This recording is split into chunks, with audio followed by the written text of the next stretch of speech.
In the heart of a bustling city, there was a homeless man named Greg who had become a pariah among the community. His unkempt appearance, foul odor, and general disdain for personal hygiene had earned him the disgust and hatred of everyone he encountered. People would cross the street to avoid him, whispering cruel remarks behind his back as they hurried past. But what they didn't know was that beneath the grime and stench, Greg harbored a deep-seated anger that burned with a fierce intensity. He resented the wealthy businessmen and socialites who passed him by without a second glance, their disdainful glares only serving to fuel his simmering rage. One day, as Greg sat huddled in a filthy alleyway, nursing his wounds and nursing his grudge, an idea formed in his twisted mind. If the world despised him for his poverty and filth, then he would show them just how powerful he could be. He would strike fear into the hearts of those who had mocked and shunned him, and he would do it by targeting the one thing they valued above all else, their precious children. And so, with a manic gleam in his eyes, Greg set his plan into motion. He began to lurk in the shadows near a local school, watching and waiting for the perfect opportunity to strike. And when the moment came, he pounced, snatching a young girl right from under the noses of her unsuspecting classmates. Panic gripped the city as news of the abduction spread like wildfire. Parents clutched their children tightly, afraid to let them out of their sight for even a moment. The police launched a full-scale investigation, combing the city for any sign of the missing girl and her mysterious kidnapper. But Greg was clever, and he knew how to evade capture. He hid the girl in a dilapidated warehouse on the outskirts of town, where he had been living in secret for years. And there, in the shadows of the abandoned building, he revealed his grand plan to his captive audience. He told the girl of his hatred for the wealthy elite, of his desire to strike back at those who had scorned him for so long. And he promised her that together, they would build a team of superheroes who would rise up against the oppressors and take back what had been stolen from them. At first, the girl was terrified and confused, unsure of what to make of this madman and his wild ideas. But as the days passed and Greg continued to regale her with tales of his grand vision, a strange bond began to form between them.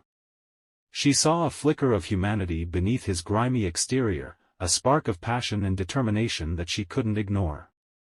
And so, she reluctantly agreed to join forces with Greg, becoming the first member of his ragtag team of misfits and outcasts. They set out into the city under the cover of darkness, recruiting others who shared their thirst for justice and revenge. And as their numbers grew, so too did their power and influence. The streets buzzed with rumors of the mysterious group of heroes who had taken it upon themselves to fight back against the wealthy elite.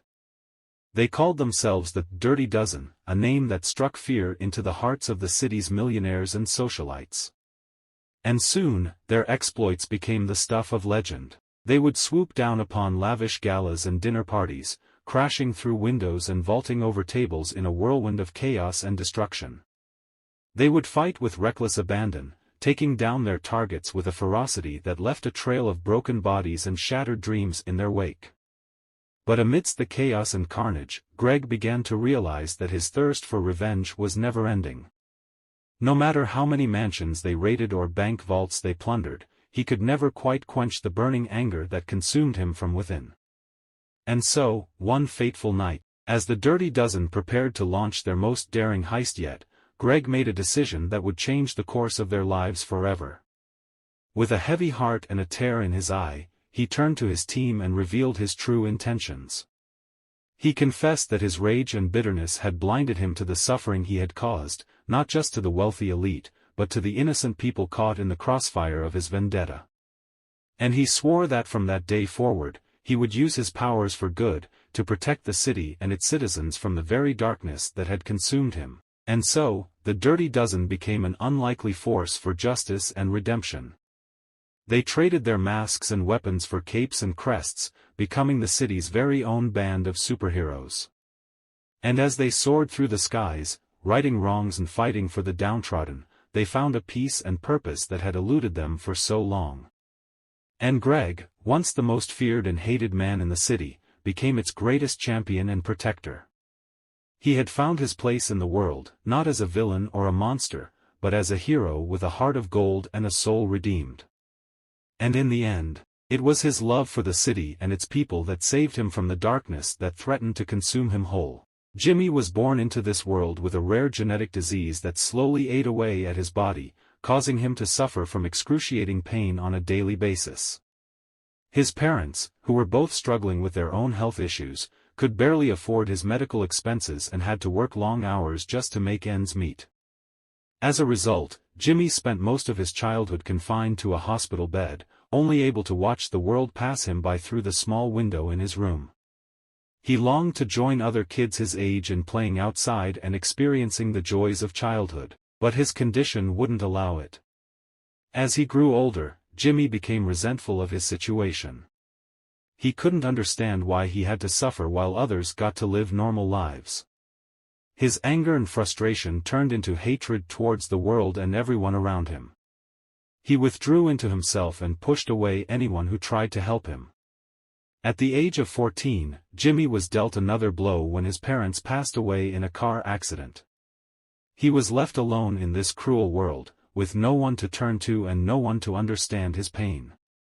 He was placed in foster care, where he experienced physical and emotional abuse from his foster parents. He then joined a criminal gang where he committed violent crimes. With no hope for a better future, Jimmy turned to drugs and alcohol to numb his pain. The constant physical and emotional suffering he endured, combined with the trauma from his past, pushed him to the brink of madness. He contemplated ending his own life multiple times, but couldn't bring himself to do it. One day, a kind nurse at the hospital where he received his treatments introduced him to YouTube. She explained that it was a platform where people could share their thoughts and ideas with the world. Jimmy was fascinated by this and decided to create his own channel, using it as an outlet for his pain and anger. But as he gained a small following, Jimmy's videos became darker and more twisted. He lashed out at the world, creating controversial and hateful content that gained him notoriety online. His subscribers grew, but at the cost of his mental well-being. As his body continued to deteriorate, Jimmy's channel became his only reason for living. It gave him a false sense of validation and purpose, but deep down he knew it was all meaningless. He had become a shell of a person, consumed by his own tragedies and turned into a cynical and bitter individual. Despite having millions of subscribers and making a comfortable living off of YouTube, Jimmy's life was anything but happy. He was haunted by his past and the choices he made, and he knew that no amount of internet fame could ever fill the void inside him, especially because his millions of subscribers were a hallucination because he had like 4 subscribers. John was a millionaire, living a life of luxury and excess. He had everything money could buy, but he was bored. He craved excitement and stimulation, something that his wealth could not provide him. One day, he stumbled across the anime series JoJo's Bizarre Adventure and became obsessed with it. He would spend hours binge-watching episodes and analyzing every detail. As time went on, John's obsession with the show started to take a dark turn. He began to see himself as a gigachad, a powerful and superior being, just like the characters in the show. He started to believe that he could do whatever he wanted, and no one would dare to stop him. John's twisted mind led him to the streets, looking for victims to satisfy his desire for power and control. He targeted vulnerable children and women, preying on their weakness and vulnerability. He would beat them mercilessly, reveling in the feeling of superiority and the rush of adrenaline. When bystanders would ask him why he was doing such horrible things, his response was always the same: because I can. And because that's what my muscles want. But his violence didn't stop there. John's obsession with JoJo's Bizarre Adventure started to seep into his twisted actions. He would make references to the show while he beat his victims, saying things like, "You're just a weak stand user, no match for a true gigachad like me." But the more he indulged in his violent fantasies, the more empty and hollow he felt. He began to realize that even with all his money and power, he couldn't fill the void inside him. So, he turned to lowly hentai, finding pleasure in the taboo and forbidden. John's downfall came when one of his victims fought back and managed to escape. The police finally caught up with him, and he was arrested and charged with numerous counts of assault and battery. As he sat in his jail cell, John realized the depths of his depravity and the harm he had caused. But it was too late for remorse or regret.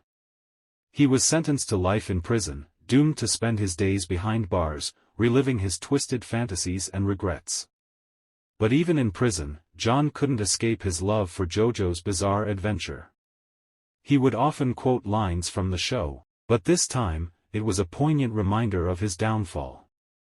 "You thought your first kiss would be JoJo, but it was me, Dio." John's story serves as a tragic reminder that money and power cannot fill the void of a corrupted and twisted mind. And that in the pursuit of twisted fantasies, true happiness can never be achieved.